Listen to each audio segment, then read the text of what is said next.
আসসালামু আলাইকুম।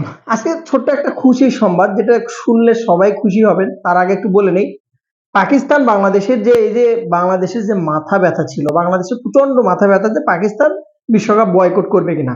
মানে ধরেন অন্যের মেশিনে হাত রেখে চলা আরকি সেরকম অবস্থা আরকি। তো বর্তমানে কিন্তু বাংলাদেশ অলরেডি বিশ্বকাপ তো বয়কট করছেই। এটা তো 100% ইন্ডিয়াতে যাবে না এটাও ক্লিয়ার অলরেডি জানা খবর। এখন বাংলাদেশে কিছু সংখ্যক বা বোর্ডের প্রেসিডেন্ট বা যেদিক থেকেই বলেন না কেন, বিসিবি থেকে বলেন না কেন, বা বাংলাদেশে কিছু সংখ্যক দর্শক আছে বা পাকিস্তানের দিকে তাকিয়ে আছে তারা যে পাকিস্তান বিশ্বকাপ বয়কট করে কিনা। এখন বিষয় হচ্ছে পাকিস্তান বিশ্বকাপ বয়কট করলে বাংলাদেশের ফায়দা কি, বাংলাদেশের এতে লাভ কি। আচ্ছা, এতে বাংলাদেশের লাভ হবে যে পাকিস্তান বাংলাদেশ দুইটাই যদি একটাও যদি এবারে বিশ্বকাপটা না খেলে আইসিসি কে বিশাল একটা চাপে ফেলানো সম্ভব এবং আইসিসির বিশাল একটা ক্ষতি হবে, যেটার ক্ষেত্রে ইন্ডিয়াকে চাপে ফেলানো সম্ভব, যেহেতু জয়শাহ আইসিসির সবচেয়ে বড় মাথা এবং ইন্ডিয়ার দালালি করতেছে বর্তমানে আইসিসি, যেহেতু ইন্ডিয়ার কথাই চলতেছে। আর সবচেয়ে বড় কথা, বাংলাদেশের অনেকগুলো দর্শক আছে, পাকিস্তানের অনেকগুলো দর্শক যারা এশিয়ার মধ্যে বলা চলে যে অনেক বড় একটা অ্যামাউন্ট কিন্তু পায় আইসিসি তে ব্রডকাস্টিং থেকে, লাইভ থেকে। তো সেই জিনিসটা ক্ষতি হবে। আর একটা ইন্ডিয়ার দেশের যে কালচার এবং সেক্ষেত্রে পাকিস্তানের সাথে তাদের দ্বন্দ্ব, সেই জিনিসটাও তাদের ক্ষতি হবে এবং এই অলিম্পিকে কিন্তু অংশগ্রহণ করাটা ইন্ডিয়ার জন্য অনেক কঠিন হয়ে যাবে যদি বাংলাদেশ এবং পাকিস্তান অংশগ্রহণ না করে। আপনার কি মনে হয় যে পাকিস্তান অংশগ্রহণ করবে না? অলরেডি পাকিস্তানের যে মিডিয়া রিপোর্ট আছে টোটালি, এবং কালকে যে মিটিং হয়েছে পাকিস্তানের, সেই মিটিংটার অবশ্য ফাইনাল রেজাল্ট শুক্রবারে দিতে চাইছে, অর্থাৎ সামনে যে শুক্রবার সেই দিনে হয়তো বা দিতে চাইছে। বাট তার আগে রেজাল্ট যে জিনিসটা 100% 100% পাকিস্তান বিশ্বকাপ খেলবে। অলরেডি দল ঘোষণা শেষ, জার্সি বানানো শেষ, সবকিছু কমপ্লিট। যদিও এখনো ফাইনাল রিপোর্টের আশায় আছে বাংলাদেশের এবং বাংলাদেশের মানুষ যে হয়তো বা পাকিস্তান বিশ্বকাপ বয়কট করবে।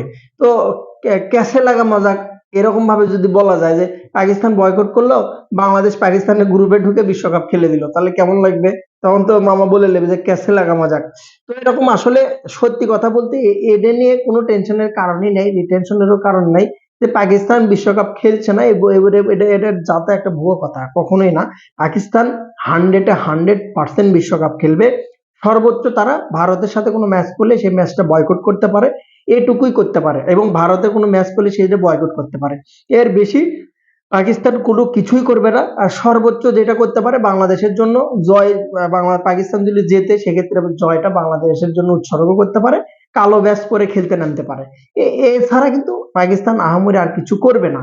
তবে হ্যাঁ, এখানে একটা কারণ যে এখন পর্যন্ত বাংলাদেশকে নিয়ে যদি কোনো দেশ কথা বলে থাকে, সাবেক থেকে শুরু করে লেজেন্ড ক্রিকেটার থেকে শুরু করে টোটালি এবং তাদের প্রধানমন্ত্রী পর্যন্ত, পাকিস্তানের ক্রিকেট বোর্ড পর্যন্ত, লোভ দেখানো হোক, মানুষ দেখানো হোক, যেভাবে হোক না কেন, অন্তত ইন্ডিয়ার দালালদের চাইতে অন্তত তারা আমাদের পক্ষে কথা বলেছে। কিন্তু এখানে একটা কারণও আছে, যদি ইন্ডিয়ার বিপক্ষে বাংলাদেশ না হয়, কেনিয়া, উগান্ডা, আফগানিস্তান, সৌদি আরব যদি হতো, তার পক্ষ নিয়ে পাকিস্তান কথা বলতো, তাদের রেষারেষিটা ইন্ডিয়ার সাথে। বাট কিছু পাকিস্তানি লেজেন্ড আছে যারা কিন্তু বাংলাদেশের সত্যিকার অর্থে ভালোবেসে পক্ষে কথা বলেছে, যেটা কিন্তু ইন্ডিয়ার দালালদের ক্ষেত্রে সম্ভব না।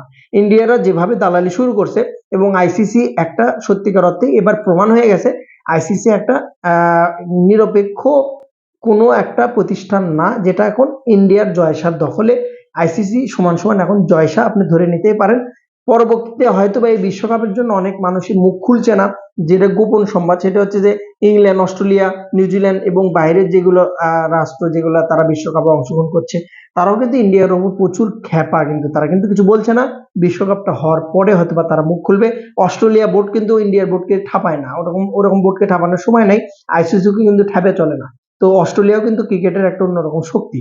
তো এই বিশ্বকাপটার আগে তারা আর ঝামেলা চাচ্ছে না, যার জন্য মুখ খুলছে না। মেবি বিশ্বকাপের পরে মুখ খুলবে। সবচেয়ে আনন্দের সংবাদটা এবার আমি দেওয়ার চেষ্টা করি, সেটা হচ্ছে যে এবারের সুন্দর একটা দর্শকের একটা খুবই মোমেন্টাম একটা যে নিউজ, যে অন্তত আপনি সকাল দুপুর অন্তত ভুয়ো নিউজগুলো আপনার পাইতে হবে না। সেই জিনিসটা হচ্ছে যে অ্যাক্রেডিটেশন, যেটা অর্থাৎ অনুমতির জন্য, অর্থাৎ আপনার বিশ্বকাপ অনুমতির জন্য যে ব্যাজটা পরিধান করা হয়, অর্থাৎ অফিসিয়ালি কাজ করার যে লাইসেন্সটা, সেই জিনিসটা কিন্তু এবার শ্রীলঙ্কা তো দেয় নাই সাংবাদিকদের, এবং ভারতে ঢোকারও অনুমতি দেয় নাই। যেখানে বাংলাদেশের ক্রিকেটাররাই নিরাপদ না, সেখানে সাংবাদিকেরা যায় কি করবে? তো আচ্ছা মতো আইসিসি এই জিনিসটা আমার খুব ভালো লাগছে, হনে বাজ দিয়ে দিয়েছে, হনের মধ্যে ইচ্ছে মতো বাজ দিয়ে দিয়েছে সাংবাদিকদের, যার জন্য কিন্তু এই সাংবাদিক মহলটা গরম, যে বুলবুল কখন ওয়াশরুমে গেল, বুলবুল কখন এয়ারপোর্টে গেল, বুলবুল কখন কি করছে, বুলবুলকে হটাও, বুলবুলের জন্য আমাদের ভিউ ব্যবসা বন্ধ হয়ে গেছে। এই জিনিসটার জন্য ভাই সত্যিকার অর্থে এত খুশি, এত মজা লাগছে আমার, এতটা ভালো লাগতেছে বলার অপেক্ষা রাখে না। এই প্রথম ভালো একটা কাজ হচ্ছে, মানে খারাপ কাজ করতেছে, ভালো একটা কাজ হচ্ছে যে হোন মারানি সাংবাদিকদের জন্য অন্তত যদি তামিম ইকবাল বা সাকিব আল হাসান বা বিসিবি যদি একটা পাত মারে, সেটা চার রকম ভাবে উপস্থাপন করাটা আমাদের দেখতে হবে না। যে জিনিসটা থেকে বাঁচায় গেছে, অন্তত কান ঝালাপালার থেকে বাঁচবো, তাও যে বাঁচবো এরকম না, তাও দেখবেন মালাউড নোমান ঘরের মধ্যে থেকেই লাড়াচাড়া শুরু করে দেবে, রিয়াসত আজিমের থেকে শুরু করে দেবে, এগুলো কমন, আর ঠেলা যোগ তো সাথে কম্পালসরি আছেই। তো অন্তত এর থেকে কিছুটা রক্ষা পাবো, হলুদ সাংবাদিকদের বকবকির থেকে কিছুটা হলেও রক্ষা পাবো। শুক্রিয়ার জন্য আমি শুক্রিয়া, এতটা খুশি আমি বলে বোঝাতে পারবো না। সারা জীবনের জন্য ব্যান করে দিই, আমি তাতেও আমি সাপোর্ট দেব। ভালো থাকুন, আসসালামু আলাইকুম। আপডেট আসলে অবশ্যই জানানোর চেষ্টা করবো।